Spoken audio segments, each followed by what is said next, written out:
और एक बड़ा मुकाबला चल रहा है भारत और अफगानिस्तान के बीच world cup T20 world cup का। लेकिन उसके बीच में उससे भी बड़ी खबर आ गई हमारे क्रिकेट के लिए, हिंदुस्तान के क्रिकेट के लिए। और वो ऐलान किया, बीसीसीआई ने अभी एक स्टेटमेंट जारी किया जिसमें यह बताया गया कि राहुल द्रविड़ औपचारिक तौर पर अब उनके नाम पर मुहर लग गई है कि वो हिंदुस्तान के अगले कोच होंगे। और वर्ल्ड कप खत्म होते यानी कि 15 नवंबर से उनका कार्यकाल जो है शुरू हो जाएगा। और 17 तारीख से जो न्यूजीलैंड के खिलाफ हमारी T20 सीरीज और टेस्ट मैच की सीरीज खेली जानी है, 3 T20 और 2 टेस्ट मैचेस, वहां से उनका कार्यकाल शुरू हो जाएगा कोच के तौर पर।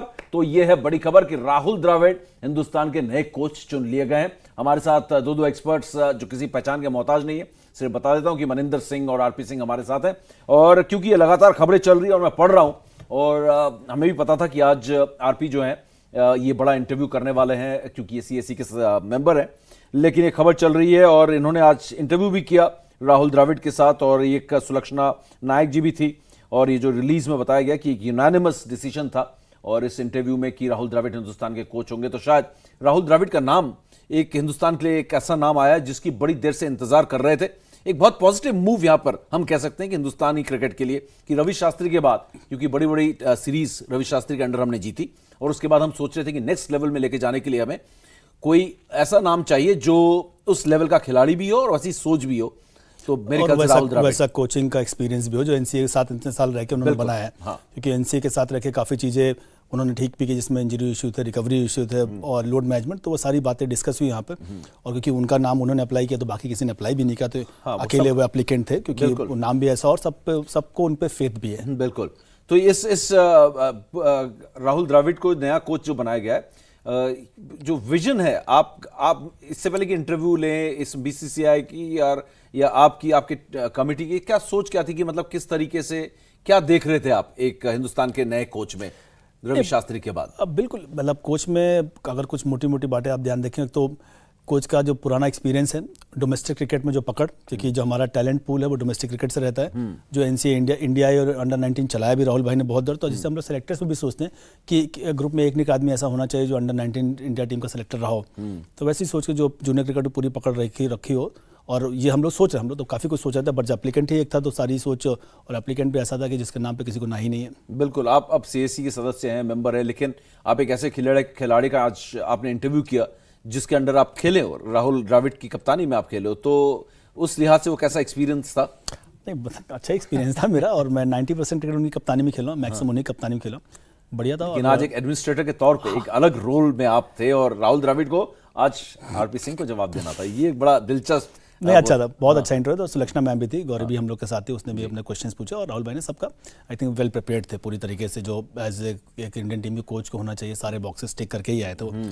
तो किसी चीज़ में उन्होंने ऐसा कोई, क्या बोलते हैं आपकी, घुमाया नहीं, सारे प्रॉपर ऐसे थे उसके पास। और जब आप डोमेस्टिक सर्किट में इन्वॉल्व हो और एनसीए करो तो काफ़ी चीज़ें आपको तो पहले से जो हमें भी पता नहीं तो उनको पता है। तो आपको वेल प्रिपेयर्ड की बात की ना, वेल प्रिपेयर्ड वो उनका कैरेक्टर है।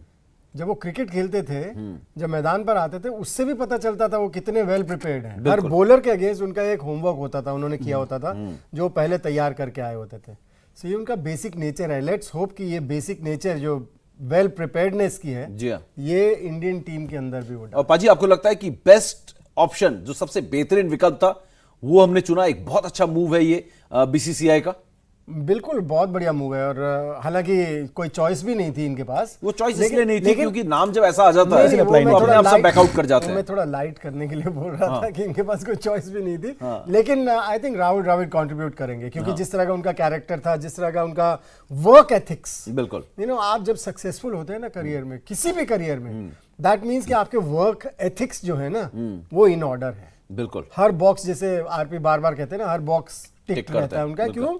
क्योंकि उन्होंने पूरा प्रेपरेशन किया होता है। बिल्कुल। सो ये पूरा प्रेपरेशन करके आएंगे। जो फायदा इंडियन क्रिकेट को मिलेगा वो ये है कि उन्होंने जूनियर लेवल की क्रिकेट देखी, अंडर-19 को संभाला, उन्होंने इंडिया ए की टीमों को संभाला है, एनसीए में वो डायरेक्टर रहे। सो काफी उन्होंने जो अपकमिंग क्रिकेटर्स हैं उनको देखा होगा, और उनको अच्छा खासा आइडिया होगा कि आगे फ्यूचर में, हालांकि उन्होंने एक 3 डायमेंशनल प्लेयर को गलत गाइड कर दिया था सिलेक्टर्स को, उनको कहा था कि ये बहुत बढ़िया प्लेयर है।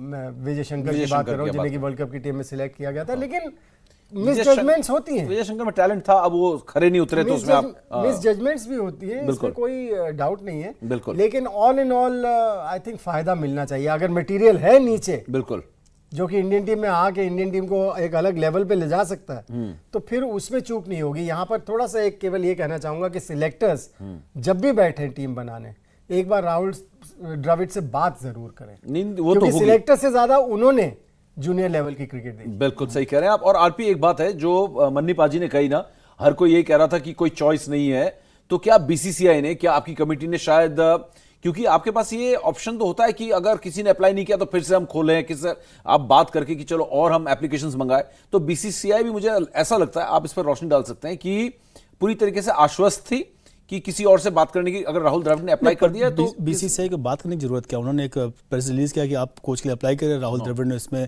डिस्कशन किया कि वो एनसीए का पार्ट उनको इंटरेस्ट है, उन्होंने अप्लाई किया।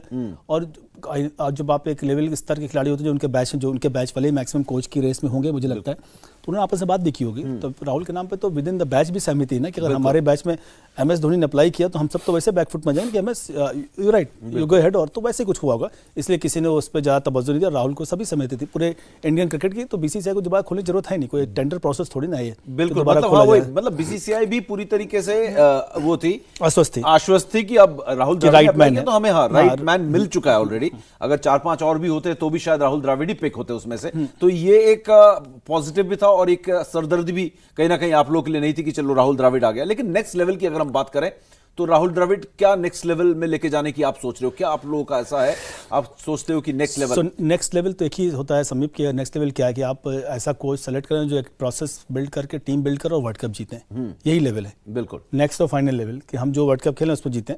तो हम भी उम्मीद टेस्ट में भी जीते, अब टेस्ट का WTC भी जीते। टेस्ट की चैंपियनशिप भी आ गई, टेस्ट वर्ल्ड कप भी आप कह सकते हैं उसको। तो हमारा तो ये रहता है कि जिस भी फॉर्मेट हो जाए उस फॉर्मेट का वर्ल्ड चैंपियन हो, सबका ये गोल होता है, चाहे बीसीसीआई का टॉप ऑफिशियल हो या सबसे लोअर। तो हम लोग उम्मीद करेंगे राहुल भाई इस दिशा में काम करेंगे और हमें वर्ल्ड चैंपियन बनाएंगे, फिर से एक बार हमारा परचम लहराएगा। बिल्कुल। इंडिया टीवी हर वक्त हर जगह डाउनलोड करने के लिए सर्च करें India TV news Google play store या ऐप स्टोर पर।